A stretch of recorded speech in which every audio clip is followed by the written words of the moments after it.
The restaurant buzzed with the easy noise of clinking glasses and laughter, the kind of Friday night energy that made people forget their troubles for a while. But in one corner booth, Jack Turner sat alone, nursing a cup of coffee that had long gone cold. He didn't notice the crowd anymore, and not really. He was used to being invisible, a single dad, a veteran, and a man who had seen more in his 38 years than most would in 2 lifetimes. Jack had mastered the art of blending into the background.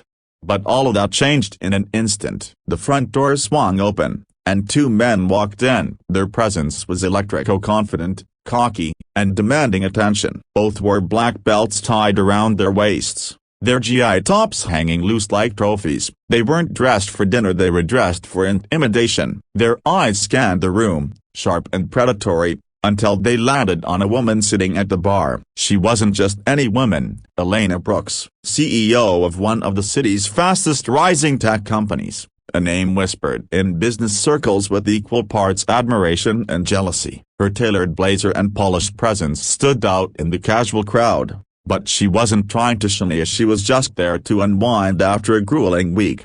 The 2 martial artists approached her like sharks circling prey. One leaned too close, his voice dripping with arrogance. "You're the famous CEO, huh? Big money, big power. Wonder if you fight as hard in real life as you do in boardrooms." The other laughed, loud enough for half the restaurant to hear. "Maybe she needs a real lesson in strength." Elena's smile faltered, but she tried to brush it off. "I'm not interested. Please, let me enjoy my evening." Her tone was polite, firm, but her words only fueled their taunts. The restaurant grew quiet. People noticed, but no one moved. Whispers floated. 2 black belts. "They'll destroy anyone who gets in their way." Jack set his mug down, eyes narrowing. His instincts, buried but not forgotten, stirred like a storm breaking through calm waters. He didn't want trouble. He had promised his little girl, Emily, that he'd stay out of fights, that he'd be there for her first day of high school,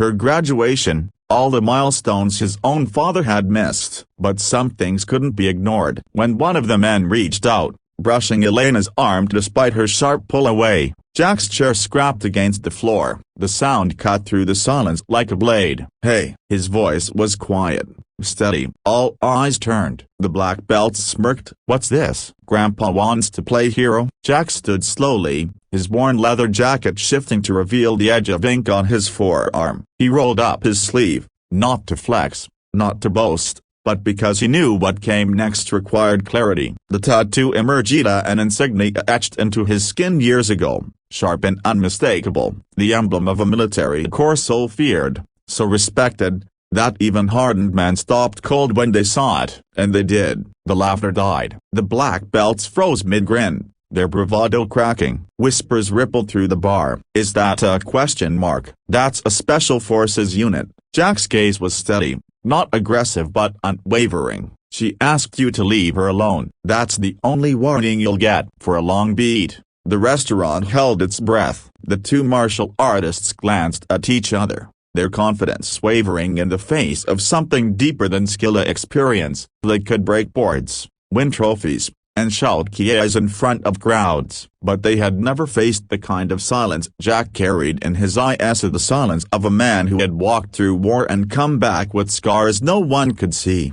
Finally, one of them muttered, "Not worth it." They backed away, forcing chuckles as if retreat were a choice. "We were just kidding around." They left, and the restaurant exhaled all at once. Elena looked at Jack, her composure cracking into something softer, gratitude, relief, and curiosity all mixed together. She approached him, voice low. "Thank you." "Most people broken bar they just watched." Jack shrugged. "Most people just want to get home safe." "Nothing wrong with that." "But you stepped forward," she pressed. "Why?" He hesitated, eyes lowering. For a moment, he wasn't in the restaurant anymore. He was back overseas, in the middle of chaos, watching brothers fall because no one acted fast enough. He took a breath. "Because sometimes doing nothing costs more than stepping in." Elena studied him, seeing past the quiet exterior. "You're not just some guy in the corner, are you?" Jack gave a half-smile. "Just a dad trying to keep his promises." That night didn't end with applause or celebration. Jack didn't ask for recognition. and Elena didn't make a grand scene, but words spread about the quiet veteran who stepped up when no one else did, about the tattoo that silenced even the loudest bullies, about courage that wasn't loud but undeniable. For Jack, the night was a reminder of who he still was, beneath the weight of fatherhood and solitude. For Elena, it was proof that true power wasn't about titles or money, it was about character. And for everyone in that restaurant, it was a story they'd never forget, because sometimes, all it takes is one person in the corner to stand up and the whole world freezes.